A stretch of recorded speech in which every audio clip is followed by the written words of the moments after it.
I'm someone who'd rather make a bad decision and course correct it later than let the time or momentum move away from me and lose the opportunity altogether. Done is better than perfect in my book. However, I have worked with some bosses who find it really difficult to make decisions, particularly at pace. When I hear that phrase, let's pause and circle back later, I literally groan, sometimes out loud. My boss's indecision has caused us to lose momentum or for projects to not start at all, and that can be frustrating for the team and demotivating. Much as we think bosses are a bit like parents and that they're all knowing and know how to do everything perfectly, that's not always the case. So in this video, I'm going to talk to you about some of the things you can do if you find yourself with an indecisive boss. I post twice a week, so hit like and subscribe and the bell to be notified of when I post new videos.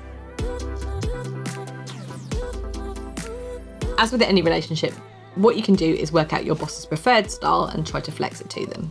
It can reduce friction between you and allow you to get decisions made more effectively and have a more productive working relationship. Firstly, it's worth trying to spend some time trying to work out why your boss might be indecisive. If they're someone who doesn't want to put their head above the parapet and are worried about negative repercussions of making the wrong decision, they may be suffering from imposter syndrome. The self-doubt and worry that may come along with imposter syndrome may cause them to doubt their own ability to make decisions. If this is the case, then you might find it helpful to present them with additional information such as data, context, or others' opinions to help them view that this is the right course of action and allow them to make the decision. We can all suffer from decision fatigue, which is where time wears on and your ability to make effective decisions is diminished. We have limited willpower every day, and the more decisions you have to make in a day, the more your willpower drops off. That's why it's much easier to break a diet at the evenings or weekends than it is on, say, a Tuesday morning.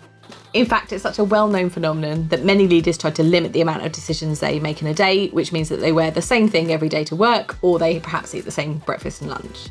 If you think your boss might be suffering from decision fatigue, you can try and schedule your decision-making meetings for a time in the week that's going to work for them. So it may be easier to get decisions done on a Monday or a Tuesday than leave it to a Friday afternoon. Aim to book your meetings with them early in the week when their decision-making power is at the highest. Thirdly, there is something called analysis paralysis, which is actually the paradox of choice. They can be indecisive because there's too many options available to them, or they have information overload. Information overload is a real thing, especially in this day and age. So if this is happening, reduce the number of options that you're giving them about any given decision. If none of those fit your boss, there are still some things you can do to help ease the decision-making process. The first is to set the parameters of what exactly is in and out of scope of any given decision. By narrowing the field of focus, you may allow them to make a more effective decision. Secondly, identify any timeframes which are relevant for the project. Some decisions are time sensitive and you'll need an answer then and there, or there may be others which are part of a wider set of decision making which are part of a project. Medium-term decisions might be part of a wider consideration, but it allows you to set the expectations with them about how many decisions you'll need and when. Thirdly, you can talk to them about why this decision matters and what the outcomes are.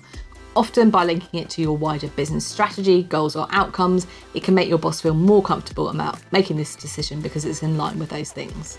Fourthly, you can widen the decision-making pool and involve other people in the process. This not only takes the pressure off your boss in having to make the sole decision, but also allows you to bring in the views of those people who need to be consulted, approved, and ultimately make the decision. Your boss may feel more comfortable with more voices in the room to back up the decision. If your boss turns down your preferred option or still puts off making a decision, think about things that are feasible as alternatives. If you want to call them out on it, you can push them to clarify what information they would need to feel comfortable making that decision. Go away and get it, and then hold them to it. Now, sometimes as bosses, there are things going on behind the scenes that you might not be aware of. Sometimes my team has asked me to make decisions and I know there's something coming down the line which is going to change the outcome. However, I'm not at liberty to share it right then and there, so I might delay a decision. So sometimes there might be a good reason why your boss is deferring a decision. Failing that, I always say it's better to ask forgiveness than permission. So sometimes it might be better for you just to go ahead and do a course of action and deal with the consequences later.